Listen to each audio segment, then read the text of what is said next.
نحمده ونصلي ونسلم على رسوله الكريم۔ ایک مختصر سی حدیث آپ حضرات کے سامنے پیش کرنی ہے۔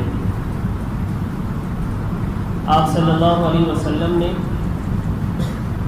3 کاموں پر قسم کھائی ہے کہ اللہ کی قسم یہ 3 کام ہو کر رہے۔ ایک قسم تو آپ صلی اللہ علیہ وسلم نے یہ کھائی کہ اللہ کی قسم جو بندہ مال صدقہ کرے گا کبھی ایسا نہیں ہوگا کہ اس کے مال میں کمی واقع ہو جائے۔ اب ایک آنکھوں دیکھا معاملہ ہے، وہ تو یہ ہے کہ پیسہ ہاتھ سے چلا جائے گا اور ظاہر بات ہے کمی ہو جائے گی، لیکن ایک غیب کا معاملہ ہے، تو رزق کا معاملہ وہ غیبی معاملہ ہے، اور اللہ ہمیں دکھاتے بھی ہیں کہ کئی دفعہ ایسے ہوتا ہے کہ غیبی نظام اللہ تعالیٰ کا رزق کے معاملے میں چل رہا ہوتا ہے۔ جو چیزیں ہم دے رہے ہوتے ہیں وہی چیزیں بڑھ رہی ہوتی ہیں۔ آپ دیکھیے قربانی کے موقع پر ہم بکریاں بکرے جانور قربان کرتے ہیں، کبھی کسی گدھے کی قربانی نہیں ہوئی، کبھی کسی کتے کی قربانی نہیں ہوئی، لیکن اس اتنی بڑی تعداد میں جانوروں کی قربانی ہونے سے تو یہ ہونا چاہیے تھا کہ جانور ناپید ہو جانے چاہیے تھا، لیکن یہ غیبی معاملہ ہے۔ ہم دیکھتے ہیں لوگوں کے پاس بکریوں کے ریوڑ ہوتے ہیں، جانوروں کے ریوڑ ہوتے ہیں، تو یہ غیبی نظام ہے اللہ تعالیٰ کا، وہ کم نہیں ہو رہا۔ تو یہ ایک آپ صلی اللہ علیہ وسلم نے قسم کھائی کہ اللہ کی قسم ایسے نہیں ہوگا کہ کوئی بندہ صدقہ دے اور اس کے مال میں کمی واقع ہو۔ دوسری آپ صلی اللہ علیہ وسلم نے قسم کھائی کہ جس بندے پر ظلم کیا جائے گا، کسی نے بھی اس پر ظلم کیا اور اس بندے نے صبر کیا، انتقام نہیں لیا، تو آپ صلی اللہ علیہ وسلم نے قسم یہ کھائی ہے کہ اللہ تعالیٰ ضرور اس بندے کو عزت سے نوازے، وہ بندہ ذلیل نہیں ہو۔ اب بظاہر تو نظر آ رہا ہے کہ جس بندے پر ظلم ہو رہا ہے، کوئی اس کو ڈانٹ رہا ہے، کوئی اس کو مار رہا ہے، کوئی اس کے کپڑے پھاڑ رہا ہے، کوئی اس کو گالی دے رہا ہے، کوئی اس کو برا بھلا کہہ رہا ہے، کوئی اس کا گریبان پکڑ رہا ہے، لیکن جب اگلا بندہ صبر کرے گا تو یہ آپ صلی اللہ علیہ وسلم کی قسم ہے کہ اللہ تعالیٰ ضرور اس بندے کو عزت سے نوازیں گے۔ عزت کے خزانے اللہ کے پاس ہیں، ذلت کے خزانے بھی اللہ کے پاس ہیں۔ اور تیسری چیز آپ صلی اللہ علیہ وسلم نے قسم کھائی کہ جس بندے نے بھی اپنی کسی حاجت ضرورت کے لیے کسی دوسرے کے سامنے اللہ کے علاوہ کسی بھی انسان کے سامنے اس نے دستے سوالی دراز کیا تو اللہ تعالیٰ ضرور اس مانگنے والے پر فقر و فاقہ کا دروازہ کھول دے۔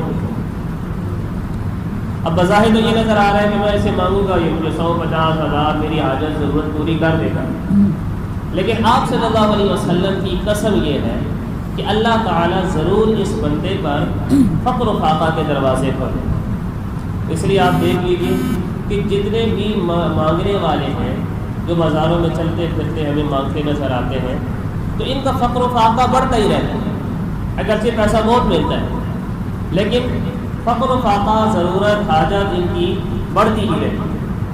اور اس کے برعکس آپ صلی اللہ علیہ وسلم نے ایک اور حدیث میں ارشاد فرمایا کہ جب ایک بندہ حاجت مند ہو، ضرورت مند ہو، اور وہ بندہ کسی سے مانگ سکتا ہو لیکن پھر بھی وہ نہ مانگے، تو حدیث کے بڑے عجیب الفاظ ہیں۔ آپ صلی اللہ علیہ وسلم نے فرمایا کان حقا علی اللہ ان یرزقہ اللہ رزق سنۃ، جب ایک بندہ یوں حاجت مند ضرورت مند ہونے کے باوجود مانگتا نہیں ہے تو اللہ کے ذمے واجب ہے کہ اللہ تعالیٰ اس بندے کو 1 سال کا رزق عنایت فرمائے۔ اللہ کے بندے واجب ہے کہ اللہ اس بندے کو 1 سال کا رزق عنایت فرمائے۔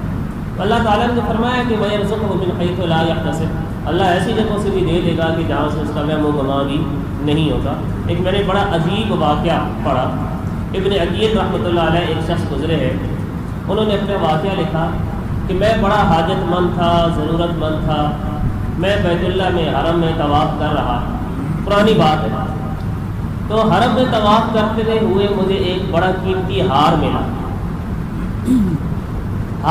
تو وہاں مجھے ملا، میں نے اٹھایا۔ اب شیطان میرے دل میں بار بار یہ بات ڈال رہے ہیں تم حاجت مند ہو، ضرورت مند ہو، اس کو رکھ لو، ٹھیک ہے۔ یہاں تو ہزاروں لوگ ہیں، بڑی تعداد میں لوگ ہیں، طواف کرنے والے ہیں، تم کس کو کیسے تلاش کرو گے کہ اس کا اصل مالک کون ہے؟ اصل مالک ملنا بھی نہیں ہے، اور ویسے بھی تم حاجت مند ہو، ضرورت مند ہو، بس اس کو جیب میں ڈالو۔ لیکن کہا دوسری طرف سے ضمیر نے ملامت کیا کہ نہیں، اسلام کا حکم ہے۔ کہتے ہیں کہ میں وہاں پر اعلان کرنے لگ گیا، کھڑے ہو گیا، اعلان کیا کہ یہ جس کا ہار ہو مجھ سے لے لے۔ اس سے بھی عجیب بات یہ ہوئی کہ جب میں اعلان کیا تو ایک نابینا شخص آیا اور اس نے کہا کہ یہ میرا ہار ہے۔ پھر شیطان نے مجھے کہا کہ دیکھو یہ نابینا ہے، اس نے ابھی بھی تمہیں دیکھا بھی نہیں ہے، تم یہاں سے ادھر ادھر کھسک جاؤ، یہاں ہزاروں لوگ ہیں، پھر بھی تمہارے پاس موقع اور چانس ہے کہ یہ نابینا ہے، اس نے تو کب تمہیں تلاش کر لینا ہے، یہ ساری زندگی بھی تمہیں تلاش نہیں کر سکے گا، تو کھسک جاؤ۔ لیکن پھر میں نے جو ہے وہ میرے ضمیر نے مجھے کہا کہ نہیں، میں نے وہ ہار اس کو دیکھ لیا۔ بات آئی گئی ہوگی، پیدل سفر ہوا کرتے تھے، کہتے میں حج کر کے واپس لوٹا، قافلے چلتے تھے، جہاں بستی میں کہیں پڑاؤ ڈالا، وہاں نماز پڑھی، اگلے دن کہیں اور چل پڑے، پھر کہیں اور چل پڑے۔ کہتے ہم ایک بستی پر پہنچے، ہم نے پڑاؤ ڈالا، ہم نے مغرب کی نماز کا وقت تھا، مغرب کی نماز کے لیے مسجد میں پہنچے تو نماز پڑھانے والا کوئی نہیں تھا۔ تو لوگوں نے کہا کہ تم حاجی لوگ ہو، آئے ہو، سفر سے آئے ہو، تمہارے اندر کوئی ایسا بندہ ہو جو نماز پڑھانے کی اہلیت رکھتا ہو۔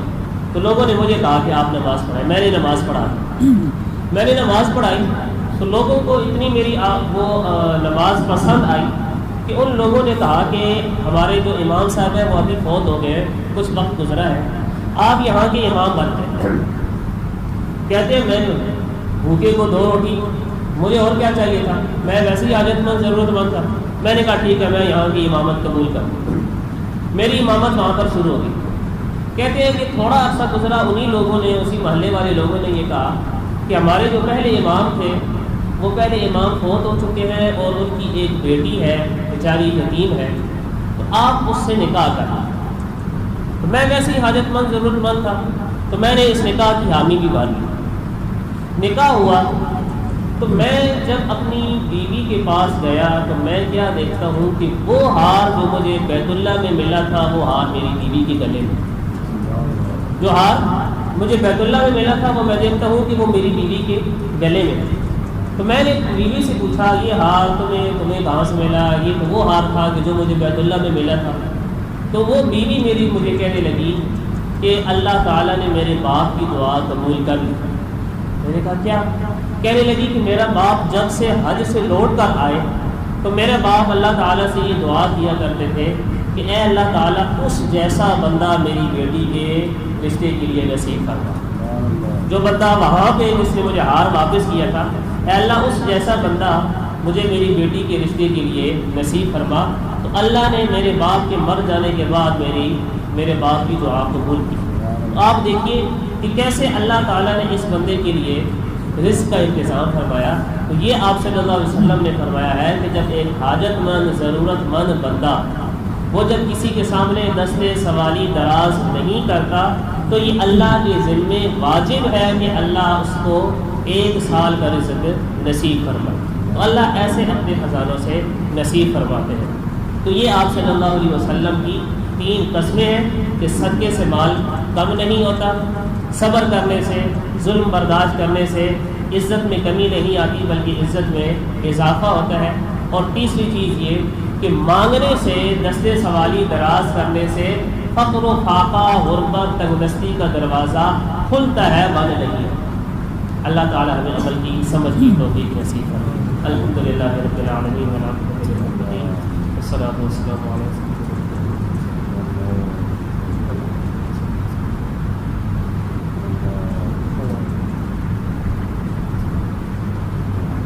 صلی اللہ تعالی علی محمد وعلی